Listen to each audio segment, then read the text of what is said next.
Assalamualaikum warahmatullahi wabarakatuh. Perkenalkan, nama saya Hani Mareta, NIM 180502110. Baiklah, di sini saya akan menyampaikan materi yang pertama, yaitu mengenai sistem treasury menurut ahli. Menurut Thunberg 2005, sistem treasury meliputi berbagai aspek penting dalam manajemen belanja publik. Organisasi treasury lebih banyak memainkan peranan strategis dan analitis, terutama dalam manajemen kas, yaitu dalam arus kas masuk dan kas keluar. Berdasarkan data dari World Bank 2017, Korea Selatan memiliki luas wilayah 100,280 km, Cash and Asset Financial Planning Budget Release Commitment Control Debt Management, Revenue Management Payment Processing Accounting Fiscal Reporting, dan jumlah penduduk sekitar 51,2 juta pada tahun 2016. Korea Selatan merupakan negara dengan perekonomian terbesar ke-13 dengan nilai nominal PDB tahun 2016 sebesar USD 1,411,25 juta. Korea Selatan tergabung dalam beberapa organisasi ekonomi internasional seperti G20 Ekonomi Utama, APEC, WTO, dan OECD. Nama saya Yuli Hanifa. Saya akan menjelaskan materi tentang peran penting Treasury. Treasury bertanggung jawab untuk menjaga likuiditas perusahaan, yaitu memastikan bahwa perusahaan memiliki cukup kas untuk memenuhi kebutuhan operasional perusahaan sewaktu-waktu. Pada dasarnya, Treasury memiliki 3 hal yang penting, yaitu yang pertama, manajemen kas, kedua, manajemen risiko, dan yang ketiga, informasi. Ada 5 elemen kunci yang membedakan Treasury konvensional dengan World Class Treasury, yaitu yang pertama, pola pikir yang proaktif, bukan reaktif. Yang kedua, cash-centric organization. Yang ketiga, pelaporan berkualitas yang menjembatani aspek keuangan dan operasional. Yang keempat, menemukan platform yang tepat. Dan yang kelima, kemampuan adaptasi. Selanjutnya, yaitu tentang Treasury di Korea Selatan. Di Korea Selatan mempunyai Treasury Bureau atau Biro Treasury, yaitu sebuah organisasi di Korea Selatan yang berada di bawah Ministry of Strategic and Finance, yang dimana tugas utama dari Treasury Bureau ini sendiri adalah untuk mengawal seluruh proses operasi fiskal di bidang treasury tentunya, agar berjalan secara efisien dan stabil, mulai dari pengalokasian anggaran hingga pertanggungjawabannya. Di Korea Selatan sendiri mempunyai paradigma treasury, di mana treasury menjadi fokus pada peningkatan peran sebagai fund manager dan pengembangan negara dengan mengambil manfaat dari dana treasury dan aset untuk memperoleh penerimaan negara dengan tujuan untuk pertumbuhan ekonomi dan efisien pemerintahan, sebagaimana yang terlihat pada gambar tersebut. Di dalam gambar tersebut menjelaskan tentang dampak-dampak dari pertumbuhan ekonomi dan efisiensi pemerintahan akibat adanya peningkatan peran treasury sebagai fund manager dan pengembangan aset negara.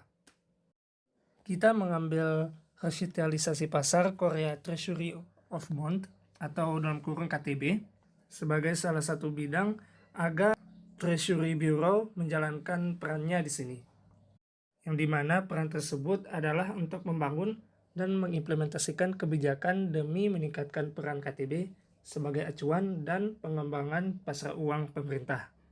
Kemudian kita akan membahas tentang tugas utama Treasury Bureau sebagai manajemen of fund atau manajemen pembiayaan, yaitu meliputi satu, operasional sistem penerimaan treasury fund yang terjalin kerjasama antara MOSF, Bank Sentral, dan institusi keuangan lainnya dengan tujuan penerimaan dan pembayaran menjadi semakin transparan dan efisien dan menimbulkan kenyamanan bagi masyarakat. Kedua, yaitu perencanaan dana. Treasury Bureau menyusun perkiraan kebutuhan dana secara detail berdasarkan estimasi yang disusun masing-masing kementerian untuk menghindari keadaan kas yang berlebihan maupun kekurangan kas. Yang ketiga adalah mengonsolidasi Treasury Fund. Treasury Bureau menggunakan TSA atau Treasury Single Account sebagai metode pengelolaan kas yang bertujuan untuk menciptakan efisiensi keuangan negara melalui sentralisasi saldo kas berdasarkan best practices. Jadi, saldo kas yang sebelumnya menganggur di bank-bank komersial kini telah terkonsolidasi ke dalam rekening-rekening pemerintahan. Yang keempat adalah pembiayaan kekurangan kas jangka pendek dengan menerbitkan treasury bills dengan jatuh tempo paling umum 63 hari dan meminjam uang ke bank sentral. Yang kelima adalah mengoperasikan dana treasury dengan memanfaatkan idle cash ke pasar uang untuk meningkatkan penerimaan. Yang keenam adalah mengoperasikan public capital fund management sebagai working capital management. Dan yang terakhir adalah mengatur piutang pemerintah. Dalam beberapa tahun terakhir, jumlah piutang pemerintah Korea Selatan terus menaik dari tahun ke tahun. Maka pemerintahan Korea Selatan berusaha untuk menurunkan rasio pengembalian piutang pemerintah dengan memperbaiki kerangka institusi dengan cara mendelegasikan bagian penagihan ke pihak ketiga dan membagikan informasi ke para pengutang ke pihak pemberi kredit agar dapat dievaluasi. Nama saya Hanimar Dotela, saya pemateri keempat. Materinya yaitu mengenai Public Capital Fund Management atau PCFM. PCFM dibentuk untuk menyukseskan pembiayaan bagi implementasi kebijakan dengan cara mengatur proses dari penerbitan obligasi dan idle cash yang berasal dari rekening lain dan pembiayaan yang dilakukan oleh pemerintah. Perkenalkan, nama saya Mas Riyati, NIM 180502107. Rekomendasi kebijakan menuju kondisi ideal World Class Treasury Management. Menurut Treasury Strategies Inc. 2013, untuk menuju kondisi ideal, organisasi treasury harus mengubah cara pandang tentang pekerjaan yang sebelumnya didominasi pekerjaan-pekerjaan operasional menjadi pekerjaan yang bersifat analitik dan strategi. Nama saya Dita Astuti, NIM 180502108.